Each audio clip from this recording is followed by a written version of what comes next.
решил свернуть на тенистую тропку.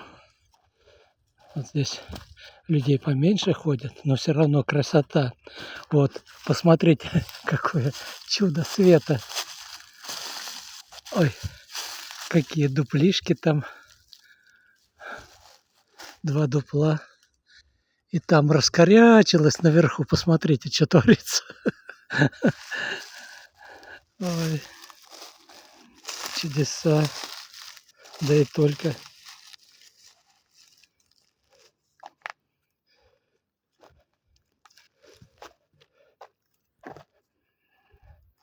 Природа летнего леса учит нас очень многому.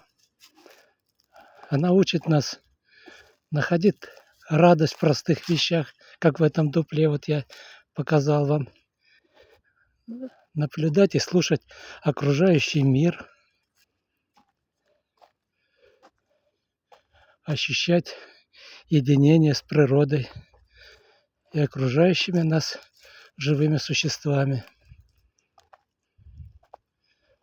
В лесу можно найти вдохновение, успокоение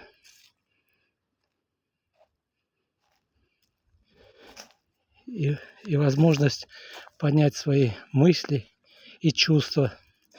Летний лес – это уникальнейший уголок природы, который всегда открыт для каждого из нас.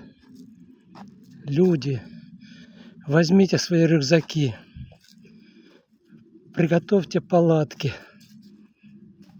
и отправляясь на встречу с приключениями и открытием в этот чудесный мир. А потом, когда закончится лето, оставьте свой кусочек души там, и лес навсегда останется с вами, подарив кусочек сказки и красоты вашему сердцу.